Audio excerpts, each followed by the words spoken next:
Welcome to Serpentine Speaks. I'm the host, Mike Serpentine, here with Joshua Gonzales, and he is a filmmaker, YouTuber, a lot of creative thing, even a musician, as we were just talking about. And thank you for coming on the show. I really appreciate. We finally are getting this going. Of course, I'm happy to be here. We've been trying to do this for a while, so Yeah. it's So, good. what's that new video you're working on? Well, I've been rebooting my YouTube channel, so I'm starting from kind of from scratch again, and I've been doing um, some shorts and reels on Instagram with interviews from just people that inspire me, actors, directors, and then I'll take those interviews and do commentary on it. So I guess it's like a reaction. I'll take Sylvester Stallone talking about how he came up with the Rocky premise, and then I'll extrapolate from there lessons about how we can apply that to our creativity as filmmakers. And it's ultimately a channel about the creative process, and how Yeah. to better how to become better artists with more productivity and more output. Yeah, that's a good that's what I like the video on the AI thing and then the Richard Dreyfuss one. I was like, Thank you. damn, like he's pretty breaking it down pretty well because like I love those videos because I write screenplays too. I've been trying to get into filmmaking, but certain life Yes. stuff has prevented that, but I'm still gonna Mhm. try, you know what I mean? Because that's all we can do. But and I just appreciate it, like those videos, like after I was planning on being a PA, that didn't work out on one of your short films. I started checking into your channel and I was like, damn, like he's got something going on. You know what I mean? Oh man, thank you so much. That means a lot, because when you're starting out, just like how you're starting out, I'm in the same place, and you can easily doubt yourself and think, who wants to listen to me, or what do I have to offer? And you can think these negative things that are really, when you think about it, everyone started in a place like that. All the successful people started somewhere that there were people that didn't want to listen to them, and then they became successful and everyone listens to them, or thinks they have value to add. So you have to start with yourself and say, I have something to say, I can add value to people's lives, and I can create content. That's why what you're doing I respect so much, and I think it's great. Yeah, like that's why when someone tells me that they like just do a little bit of gaming on YouTube. I'm like, yeah, dude, that's awesome, dude. Like, you know what I mean? Because like when you see someone else that's creative, like it just gets me so excited. You know what I mean? Not just Yes. because we have something in common, but Oh like yeah. creators, like I interviewed Ned Bundy. He's a not Ted Bundy, Ned Bundy, the musician. He's currently on tour right now, and I interviewed him like when I was about 17. 'Cause I'm 19. Um, Nice. and I just hit him up. Well, I mean, I was talking to him in the interview, and he gave me this quote, which I think you're gonna resonate with: create more than you consume, and Mother Nature will take care of you." I was like, Ooh. "Damn, bruh, like that is a good quote." Cause isn't it That fun is. to create? Doesn't it just feel good? You know what I'm saying? Oh, it's the best feeling in the world. I mean, that's why we do it, because if you were to if you were to look at, especially with filmmaking, just on paper, how difficult it is to make a movie, someone would look at that and say, you're crazy. Why would you do that? Why would you risk so much financial trouble and emotional trouble, and just, so much on this project? But then it's really only the creator of it that can fully experience, like, why it's such an amazing, powerful thing. Yeah, like it's a lot of like shit you gotta sacrifice. But I want to speak on like how'd you I was gonna say, how'd you get that audacity? That's more of a negative connotation word. How'd you get that motivation to like create on such like a consistent and loving, you know what I mean, powerful level? You feel me? Yeah, I mean, the motivation is a calling that I'm thankful I've had since I was young. Since I was a little kid, I knew I wanted to make movies. I knew I wanted to pick up cameras and film. Since I was 9 years old, that's what I wanted to do. And that's never changed. It's always been the thing I wanted to do. And I'm very thankful for that, because I met a lot of people that are my age or older or younger, and they're still figuring out what they want to do. And I think there are benefits to that because you can be open to a lot of paths in life and find a lot of fulfillment in multiple things. But for me, it's always been I want to make movies, and that's the thing that drives me. So I can't really answer where it came from besides it's a calling. It's something that I think God put in my life for a reason, and it's a calling that I am to fulfill. And I don't know what that will look like specifically, but I think the best thing you can do, and there's so many creative people that I think are ignoring their callings, and the best thing to do is listen to it. That doesn't mean you have to quit your stable job and just become an artist and starve. Yeah. But I think exploring your creative potential is something that makes the world a better place, and it makes your life better, and it gives you joy and fulfillment. So don't just sit around watching TV. I love what you said. Don't consume more than you create. That's an awesome quote. I totally agree with that. And I think like even in my own family, I'll see family members that I know are very creative, very gifted people, but they're watching TV. And I'm thinking, like, not that there's anything wrong with watching TV, but they're watching TV all the time and stuff. And you're going, or playing video games, and you're saying, okay, you have a lot of creativity here that if you're just going to sit in front of a TV all day and let it, or your phone and let it get drained out of you, you're really not fulfilling your fullest potential, your highest calling. So I think it's important to create more than you consume. I love that quote. Yeah, like it's also like something like mentally can keep you like in check. You feel me? Like Mm. making a bunch of stuff and just like keeping like it's like it requires a lot of discipline. Like you know what I mean? Like I just worked all day and now I'm gonna stay up till like probably 2 a.m. Nah, don't do this if you're watching. Don't stay up that late.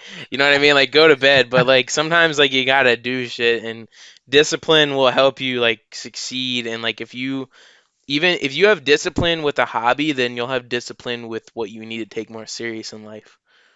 Oh yeah, I love it. Discipline is key. I We think of creative people as people who are unhinged and just chaotic, which there is an element of creativity that is are those things, Gung ho. but definitely discipline is essential too. You have to be able to balance. And I mean, I didn't want to after work go sit down and edit YouTube videos and even this interview is really cool, but it would be nice to just sit down and watch another movie or watch some TV.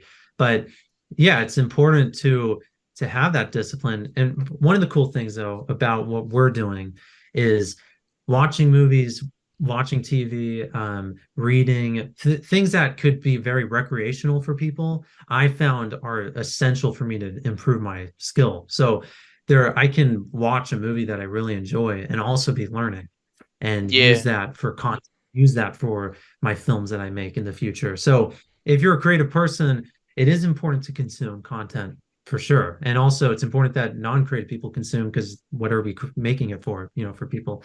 So I don't want to like overstate that, but Yeah, like I was just listening to like hella like trap metal, you know what I mean? And then I'm like, all right, let's do it. Like I'm gonna like I've already made like trap metal every now and then, like sample some black metal type shit. But now I was like, all right, let's make some trap metal.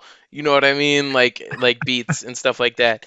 And it's like not like I'm trying to imitate something. It's just like that energy, like that vibe of like hard 808s and just putting like fucking like distortion on the master.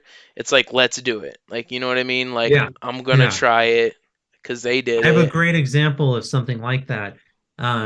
There was during in the year 2019, 2020, around then, my friend introduced me to like indie rock music, and I had never heard it before. And I just got super into it. I guess I'm like one of those people. If I get into something, I just like dive really deep for like months. That's all I think about and talk about. So I just listened to like hundreds of hours of indie rock music, and I didn't even know why. I just liked it. Like I liked listening to it. Yeah. And then time passed by, and eventually we kind of started a band, which was random because I didn't even play that much music at the time. But all of that music I was inspired by to create my own, and I didn't even expect that. And then after that, after the band even dissolved, I ended up thinking of a movie idea for a script that's centered around indie rock musicians. And we just finished the first draft of the screenplay. It's a feature film screenplay. And we just finished it a few days ago. So Nice. that's just an example. This is 2023, 3 or 4 years since I just enjoyed this music and just got into it. But when you're an artist, we can take all of these chaotic elements and turn them into something. We're giving order to the chaos. That's what a great artist does. They take all these disconnected, disjointed ideas and then organize it into something that other people can now experience what you experienced. And it's like a communicative thing, translating those emotions to other people. So don't be afraid to take deep dives. Don't always have a reason to be consuming content. You don't Yeah. know when it will come in handy. Yeah, like a lot of like good screenplay ideas are just straight up like scenes like just come from like me listening to music or just like Yes. watching another movie. Like I'm just like, what if this was like that and this was like that? And that's why I need to get work on like the communicating it to other people thing, because I'll just be walking around and there's movies in my head that like have Oh, never, yeah. that will never, they will be made, that, you know what I mean, but like Mm, they're not gonna be made for a long time, like, you know what I mean. So like there's like always shit going on in my head that I'm like mhm. writing down on a notebook, like scatter notes and shit. And I'm like, damn, bro, Okay, at like I need least to. you're writing. Yeah, yeah, exactly. Like that's Yeah. what I gotta give myself some credit. And it's like, Yeah. um, but it's hard, bro. Like I'm trying to get into it. Like it's just there's nobody where I'm at that does this shit. But I'm gonna Well, I was figure it going to out. ask you, Delaware. I mean, how many filmmakers are in Delaware? There's a little bit, but it's like kind of like more like corporate, I guess. You Have you feel me? considered coming out to LA? Uh, I'm kind of constrained by that, like financially and legally. I don't want to go into specifics, but uh, but I'm also going to college in here, so like I'm working on Yeah. that. And Well, what one I of the wanted to do benefits. is start like a music studio and video studio and some other stuff for like bookkeeping, because that's like stuff I go to Nice. school for. And then I plan on like kind of just making a space to do it more corporately. And then when I have like more of a stable kind of clientele for like music, like engineering services and Yeah. like video production services, photo like advertising services, then that's when I will move to like making more like whatever I want. But I'll still kind of do that on the way. But the main goal will Yes. be to, I mean, that's what David Fincher did. Like he was doing commercials after commercials after commercials. Michael Bay was doing Yeah. hundreds of commercials before he even touched the movie Christopher set. Nolan was doing corporate videos. I mean, so many. I mean, Stanley Kubrick was taking photos, For for Look magazine. magazine, yeah, yeah, yeah. Yep. I mean, everybody starts, doing something they don't want to do, unless you just get, there are the few exceptions. I'm learning a lot about Jim Henson right now, and at 17, he just broke into TV with puppets, and that's what he did for the rest of his life. Like from 17 years old, he was extremely successful to the day he died. Did he voice And Kermit? yeah, yeah. Okay, yeah. So, there are just examples like that, but they're rare. And I think one of the benefits of being in a state like Delaware rather than California is you have less competition and you can access film locations easier, and people will be more receptive probably to the fact that you want to make movies. That's my guess, because out in California, especially in LA, it's so common. You have to just pay money to shoot everywhere, and there's a lot more red tape, and the competition can be good, but it can also, I think, make it harder in some ways, to start out. Did you grow up in LA? I was born in LA. I grew up more in a small town in the mountains in Southern California. So I moved back to LA for school, and I've been here pretty much since. Where did you go to school? California State University, Northridge. We call it CSUN for short. It's a state school, but it has a decent film program.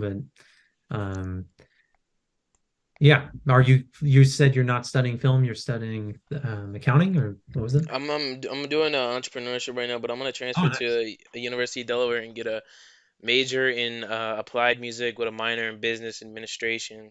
Um, Good.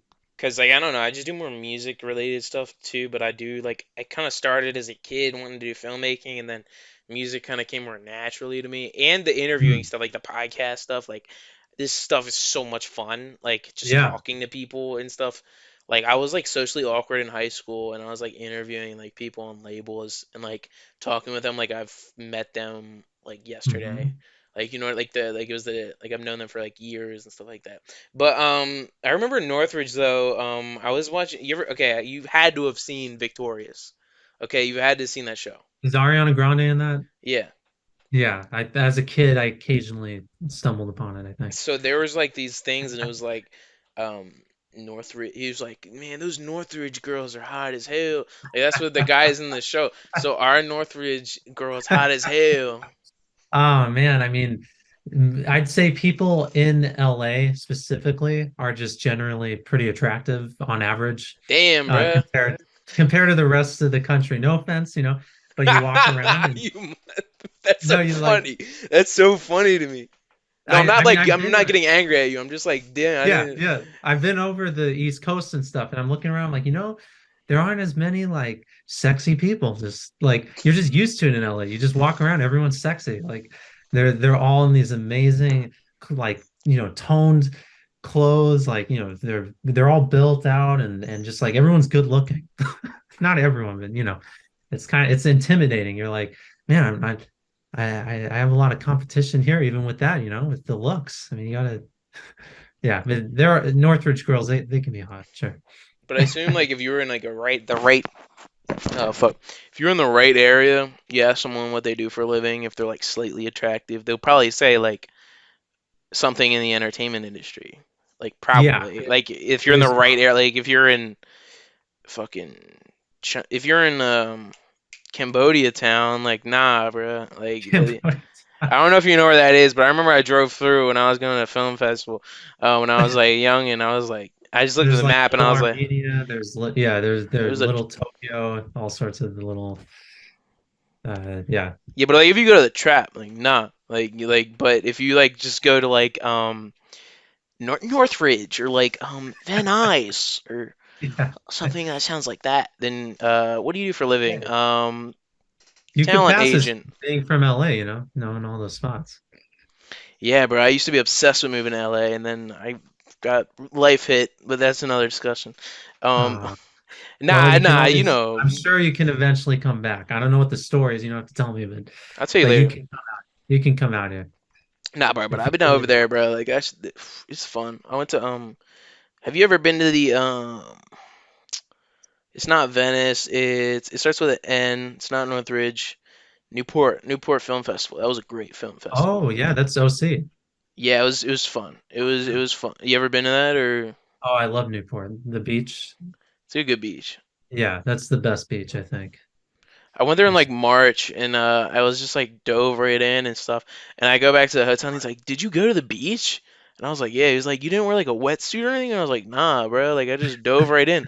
He was like looking oh at me yeah, like I was crazy, you know? I mean, like yeah, it was cold, but like it is cold.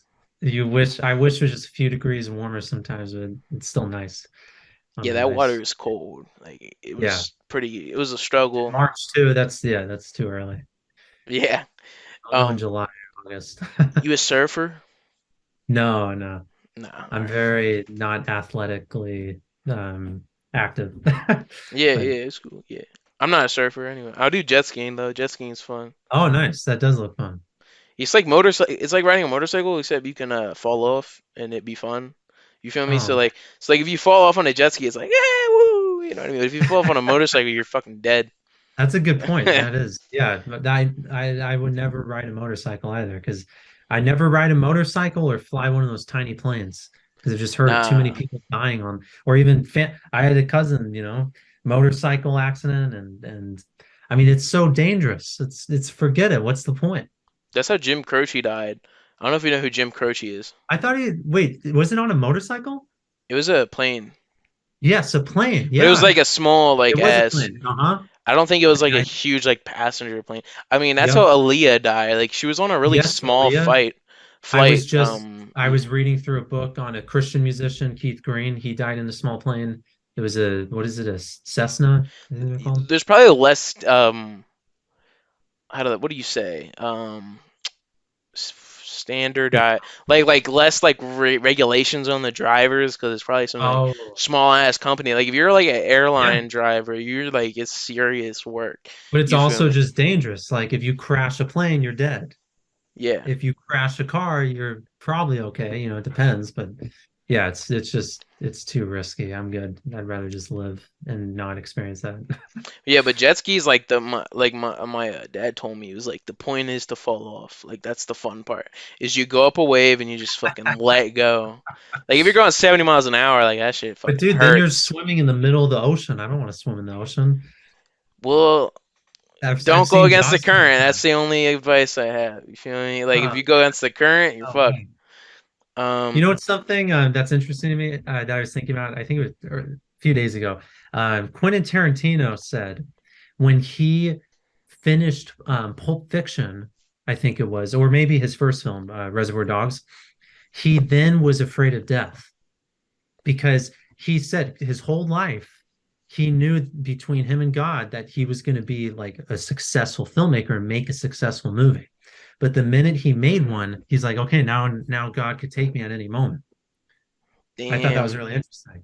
I was like, I kind of can relate to that. This idea of like, you have this calling, you know what you want to do, and once if I ever hit that success, or when I do, I think that's when I'm going to be like, oh man, like I'm not going anywhere near a plane anymore, because it's that idea like you've reached your calling, like that must be like I don't know. I thought that was interesting. Nah, that's a good feeling and a good point. But so like I was in mental health programs for a little bit, just had to work some stuff out, and Hmm. a lot of the people that I see would not succeed in those programs. 'Cause, I mean, I succeeded in the program. I'm home and I'm not Yes. there anymore. But Yeah. that's another discussion. Is they didn't have any goals, and when you ask them about their goals, they were just kind of talk about how they didn't work out. Yeah. And like, but if you have goals and you struggle with mental health or addiction, then that will bring you out of it. Okay, so like when I was in there, when I first got in there, I was like, okay, now let me set up some goals so I can like pull myself out of this. So like goals were go to college, Yeah. get a job,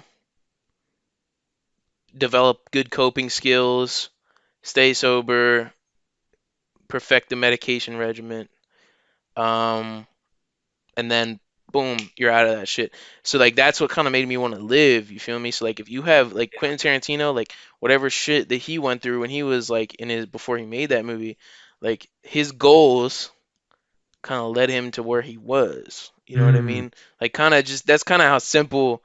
It's not like a revolutionary statement, but like in general, like goals keep you afloat. You know what I mean? Like you're Yeah. keeping the need to fucking get above water. You feel me? Also, I think relationships and accountability, how, Accountability. There we go. That's something that nobody wants to hear because yeah, everybody wants to think that they're like fucking doing everything right, and it's like no, yep, bro. Like you made a mistake. exactly.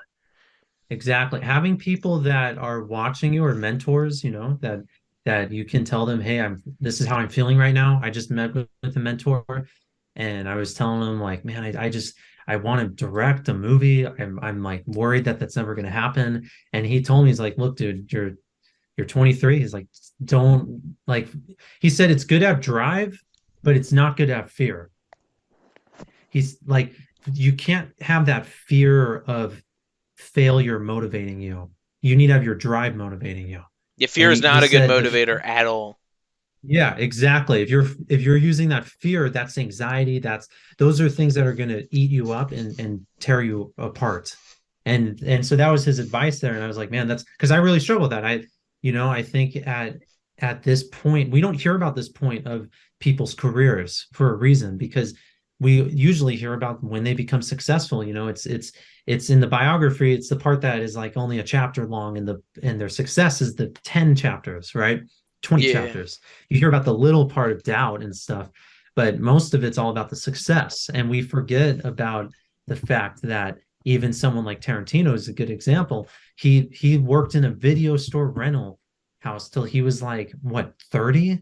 I mean, just that's Yeah. like, he was working, renting out videos. It's like a minimum wage kind of job.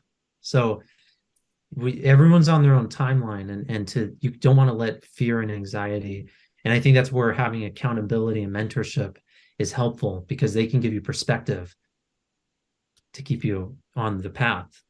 Yeah, like a lot of like people kind of they think that like just the fear of a mistake, a fear of a loss will help them succeed, and it's like nah, like what will help you Yeah. succeed in anything, whether it be like filmmaking, creative endeavors, getting a job. You hold on, let me fucking there's this notification popping up. But Oh, I see that. success and stuff like that cannot be motivated by like fear. It has to be like motivated by like self-worth and like Mm, self-love. You know what I mean? Because that's love. that's that's what's important is self-love and self-worth, or just love for other people. You know what I mean? But mainly, it's I got to think be love. self-love. You know? Yeah, I think love in general. I think love for others or love for God or love for a greater purpose is the ultimate motivator because um, that is the thing that allows us to go beyond ourselves. And the thing I'm learning from like these interviews I've been deconstructing is the the greatest artists. Like I'm doing a video right now on Jerry Seinfeld, and he has this great moment where he says, um, he's talking to Charlie Rose, and he says, if you've learned anything from this interview, it should be that we don't care about how we feel. We don't care about, our ego. We care about comedy. What is funny? What tells the best story? And those are the things we care about. Everything else doesn't matter. And that's really a very kind of selfless way to make something because if you're constantly worried about your ego or making yourself look good or things like that, you're not going to really become a true artist.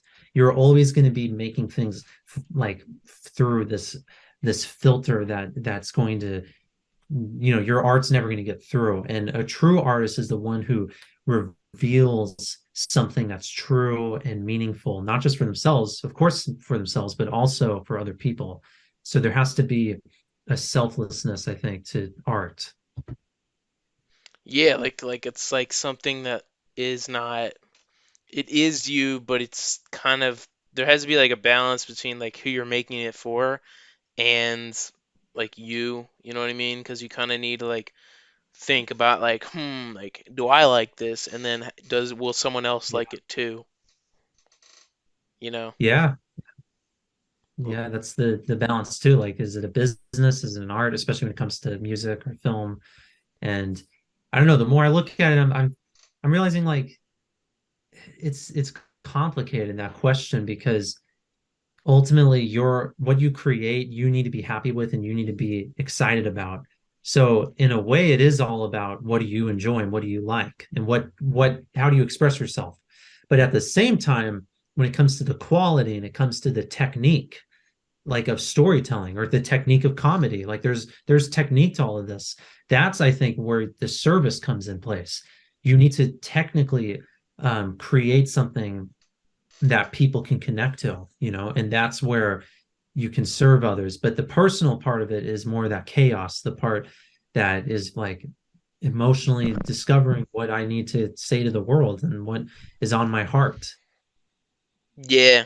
Like now that I've gone through A, B, C, and D to Z with some other stuff, now I've kind of like can write about some like real stuff. Like that's what I thought when I was like 14 that I was gonna be able to make the best screenplays. Like nah, like until Yeah. you're older and you've been through that breakup, you've been through, Yeah. you know what I mean, like rehab, you've Yeah. been through trials, you know what I mean? Like that's when Yes. you can write good stuff is when you like experience life. I mean, that's what you're saying about like Quentin. Most people don't know unless you're like a hardcore Quentin fan that before he got to make it wasn't just I'm gonna make Reservoir Dogs and I'm gonna get Carter Keitel in it like nah bro like he made a whole movie and as he was editing the movie the studio that he was editing at just fucking burnt down and like the whole movie was just burnt. He dropped like a hella money, like hella bread on this movie, and just completely the movie just went burnt, and there's only like 30 minutes of it left. And it's And not very good, right? This black and white one that, yeah, it was just like a it was yeah, it wasn't that good. It was just like a comedy like kind of thing. Um, yeah.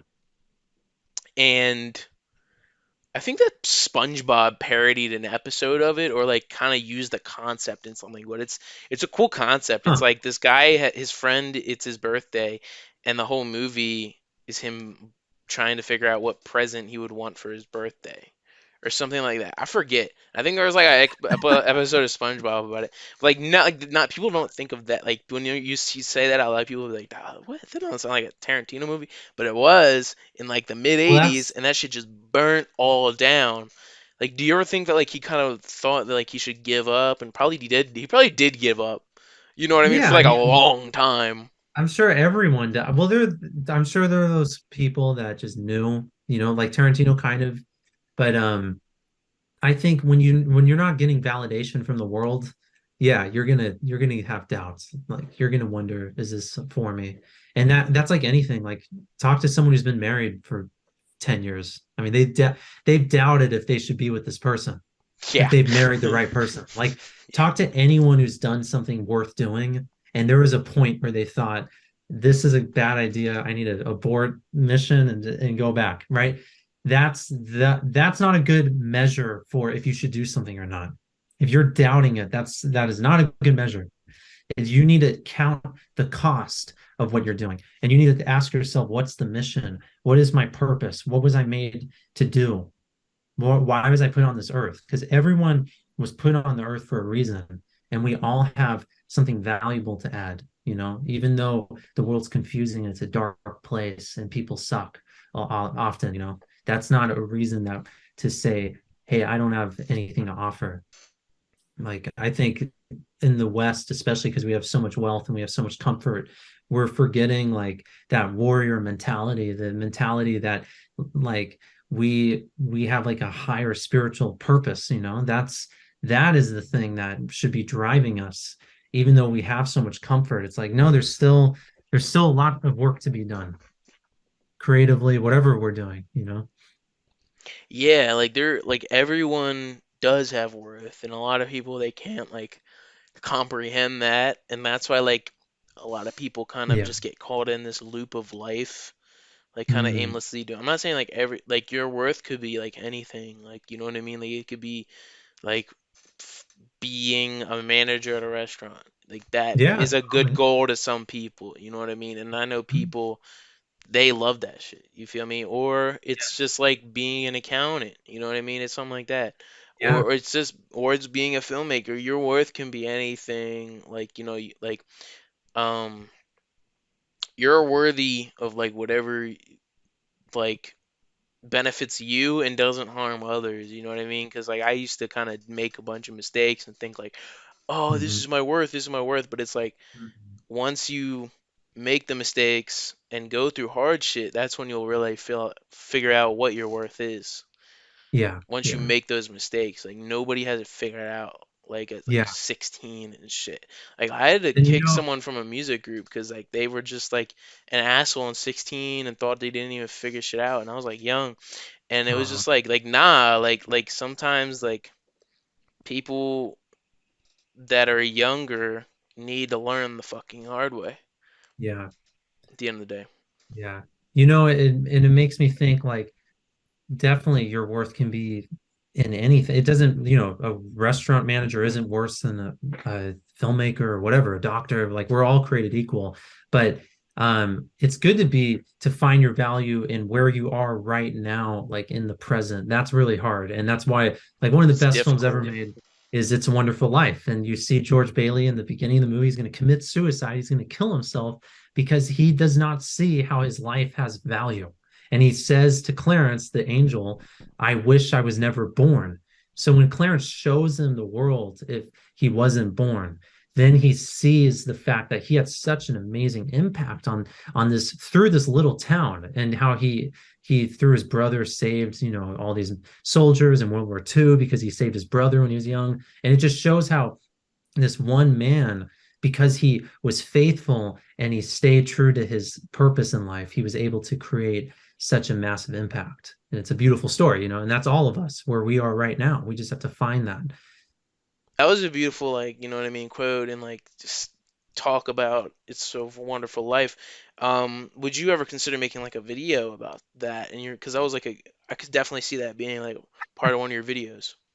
Thanks. No, I appreciate it. Yeah, maybe I will one of these days. I did try to find some interviews um with Jimmy Stewart, and it was hard. There was someone who's really old and elderly, but I didn't find too many. Like I know Peter Bogdanovich interviewed him at some point, but I think it's all audio. So it's yeah, I wish there were more interviews with him. Yeah, that was like that was the 30s, right? 40s. Yeah, it came out in the 40s. Yeah, like that was like yeah, because all the interviews that they would have done would have been in like the 60s, like probably Yeah, they exactly. they would have been like 60 or whatever, like you know what I mean? Well, think about it. To do something like what we're doing right now would cost, couple like $1,000 just for the film or more.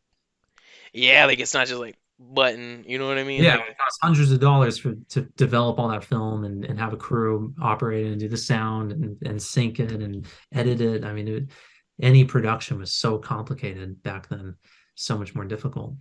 that's why like there was a lot of like that's why when people talk about like, bruh, old movies are the best, bruh. Like, old movies are better, bruh.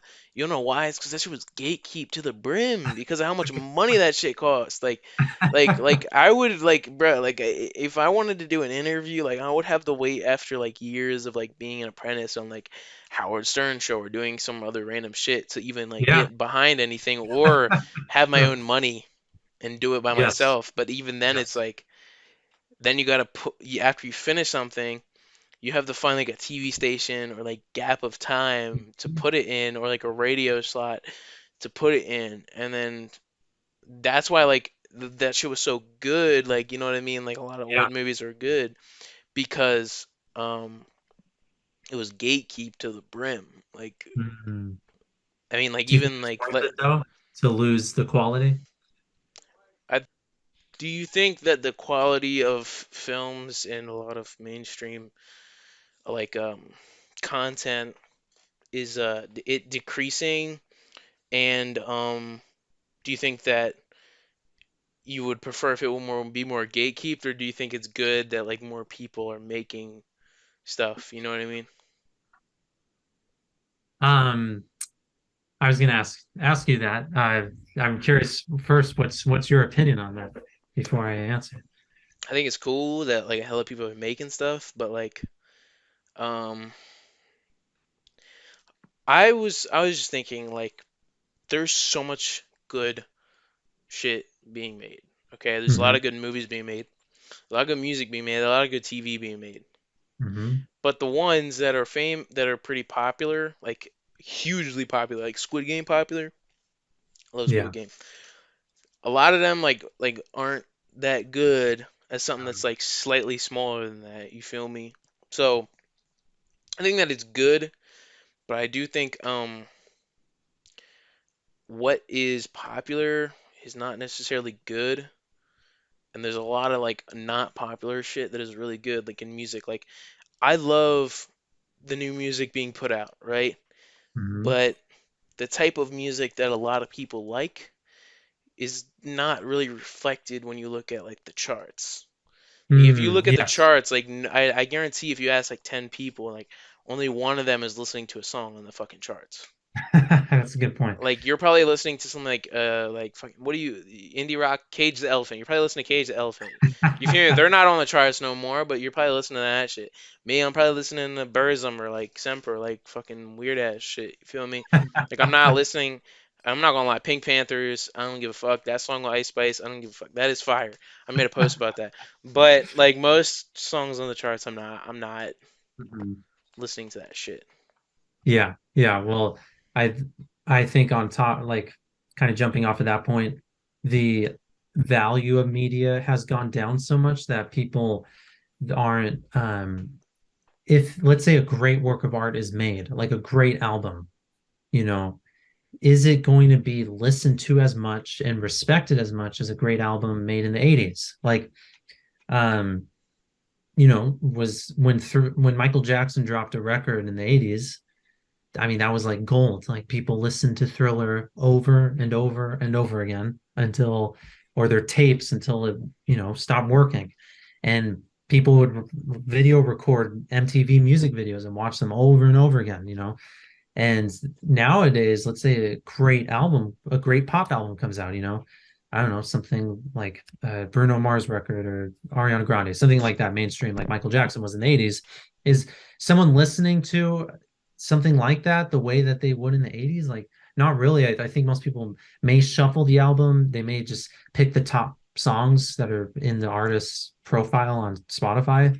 But the level of respect for for especially pop art and movies. Like, you run a movie on streaming. Like, there's so many movies that I know I couldn't finish if I didn't see them in theaters. And that's one of the benefits of living in LA is you have screenings everywhere. Yeah, And yeah, yeah. you can actually see movies in theaters, even the movies that are coming out on Netflix. And it makes a huge difference. Like seeing Del Toro's recent Pinocchio film in a theater is, I'm sure, significantly better than having had to see it, on your TV at home. Like it's I gotta go these to Philly movies. to see that shit if I want to see it. You feel me? Like Yeah. most of the big, like I gotta go an hour out of my way to see it. Oh man. Like and I Yeah. mean sometimes I would like Sure.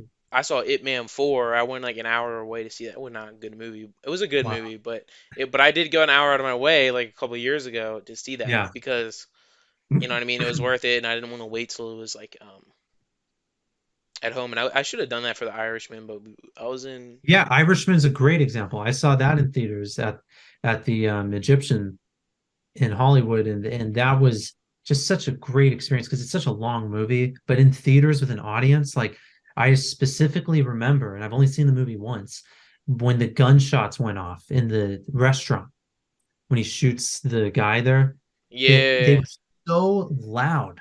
The whole audience like gasped, and I jumped in my seat. Like that was an experience that you will never get if you watch it at home. Put it on pause, go make dinner, come back, start it, end it, start it the next day. I mean, you're never going to get that experience. You I miss was out. probably shirtless, fucking with my hand on my dick, editing a YouTube video while slightly paying attention to it. Oh Like, you man. know what I mean? Like Yeah. that's like, but I didn't like, and so yeah, you do got a point. Yeah.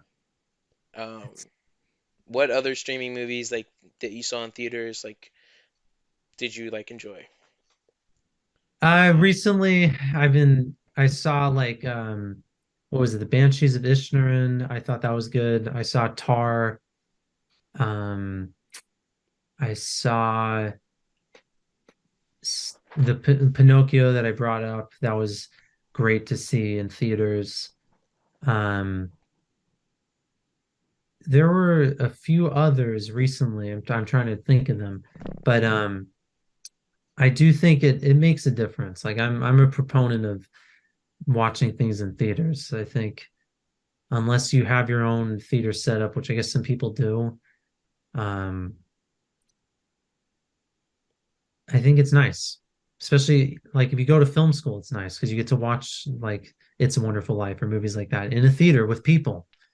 Yeah. Citizen Kane. It was cool to see Citizen Kane on a big screen with people. I mean, I've only seen that movie at home on my TV, and Vertigo, like these movies that I love, classics, and you actually get to watch them on a big screen. Like that makes a difference. One movie, like I saw Stanley Kubrick's Paths of Glory, and it was projected on film, and it was with an audience. And I guess this sounds very Mm. hipster, but I mean, it was like night and day compared to the time I saw it alone on my little TV in high school. Like, oh my gosh, it was a different movie.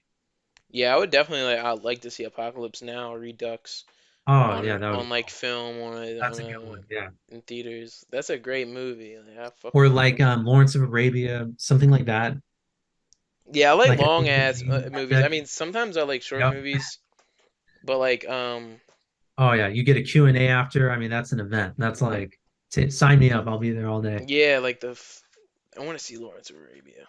I remember the first time I saw that. I was like, that was pretty wild. I Yeah, fuck I with it. saw that when I was in high school on this tiny little TV, and it did not do it justice. And since then, I haven't watched it again. I think because it was just so small in the frame, and I need to, you know, check it out again. It's about time. Have you read Dune? No, I saw Dune. All right, so if you liked Dune, or you kind of don't know what to expect with it, first off, expect the second movie to be all the action, pretty violent and shit. It's pretty, Okay. like if you read the books, I read like six of the books. Well, But nice. it's basically Lawrence of Arabia in space. Oh, So what did you think of the movie? I think it was fire. I think it was amazing. Like as Okay. someone who read the book, it's pretty fucking good. Okay. But I think what people gotta expect is it's gonna be like the next kind of Lord of the Rings, Star Wars. You feel me? Like, because I know he's gonna do it right, but it is he goes in there, all these tribes and native people are like, "Yo, we need your help, bro. Like, we've been oppressed, like hella, dog." And he's like, "Yeah, like I'm gonna kill a bunch of people and like marry one of your like women, which is Zendaya." And then he just fucking like kills the entire emperor and kills Oh everyone, and yeah, then gets all those these life points. like like a bunch of people, and then he becomes like the big guy, and then eventually like he's so big enough that like all these people is trying to kill him because like he kind of turned into a monster because he leads this thing called the jihad, which kills like 60 billion, uh 60 trillion people or some shit like that. You feel me? Because it's like this kind of like religious kind of like crusade type shit for like Oh, the Fremen religion. And then he is like fucking this other girl, but he had to marry into being the emperor, so he's like got two girls, and he won't have sex with the other one, and he only fucks Zendaya. And the other one's gonna be Lawrence. Like it's just he's a pimp, like you know what I mean, and it becomes like a horrible person. But like gangster kind of stuff. in Yeah. the beginning, he's such like a I am little Paula Trees, and He's I'm so annoying in the first one. I didn't care for Dune that much. And it's not nothing against the movie. I didn't like that it wasn't a complete story, in my opinion. yeah, but like that's the thing though. It was Like the if setup you of a story, but it wasn't the complete story. So it's what is the movie? Yeah, I do think that like they could have done it like in one movie, even though the book is 900 pages. I think if you just like cut out some shit, then you'll be fine. But I think that like um the guy who made the movie was too much of a fan of the book Mm. that he was Yeah. like, "Fuck you, audience. I'm gonna make my own." Like, Yeah. I don't think he Yeah. cared about like what the audience thought, and I think that's like good if you're a fan of the book. But if you're not a fan of the Okay. book, if you're not a fan of the book, then like you're not gonna like it.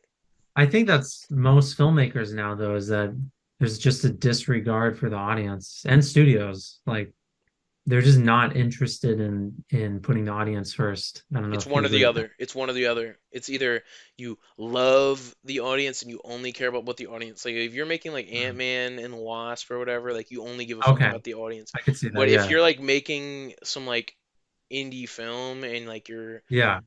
um like when Jaden Smith was talking about like the political and social economical state of the world, then you're gonna like fucking like you're only caring about your own like self. But like good movies are like a mixture and a balance at the end of the day. Mm, that's a good point. Yeah, a good movie and it's interesting to see a director who, like I think of like David Lynch. He makes Twin Peaks, which connects with millions and millions of people, and then he goes and makes, everything else he's ever made.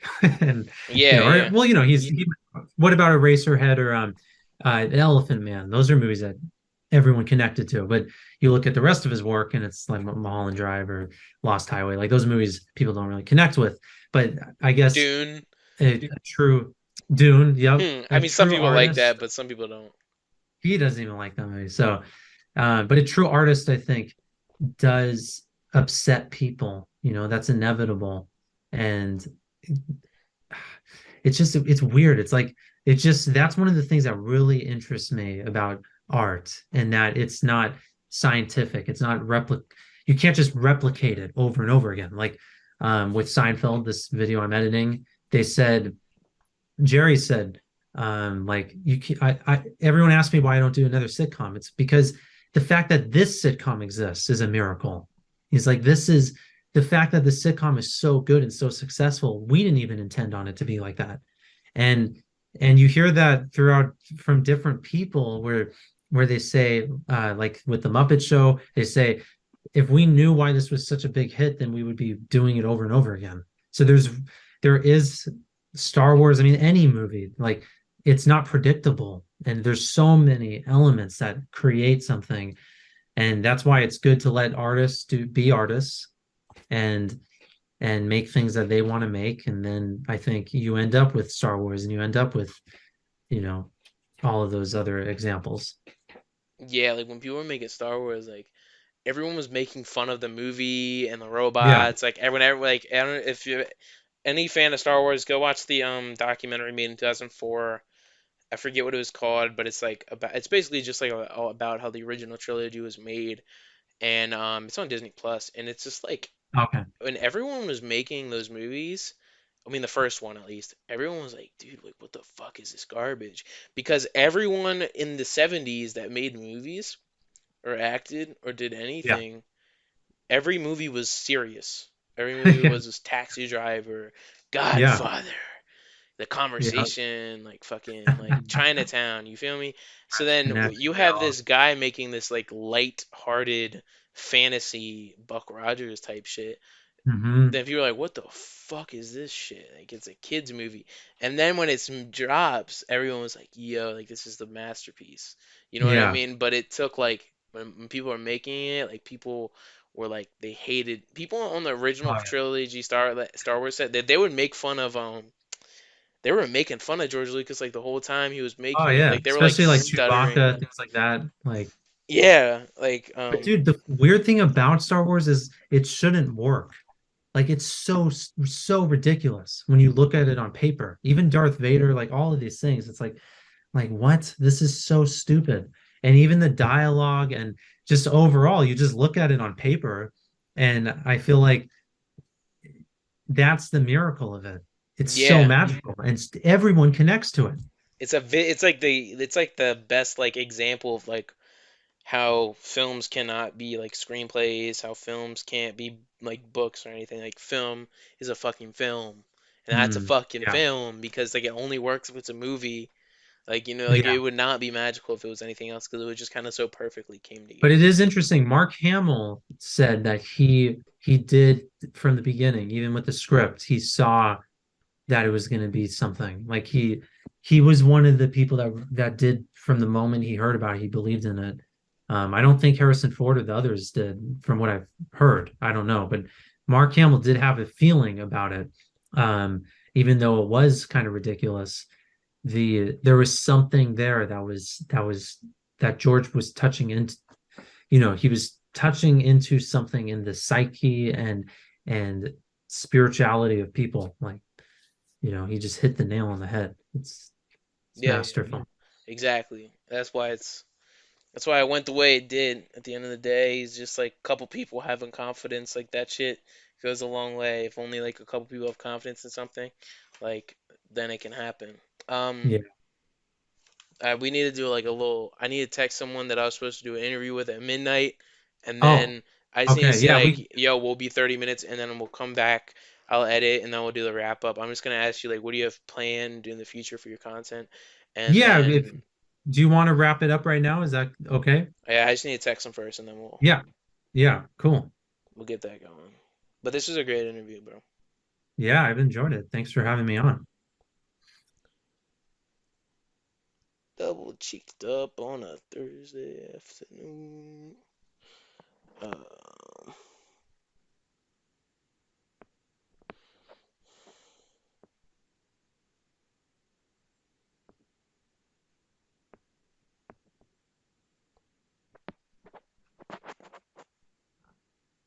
right. Let me just see. I'm so fucking.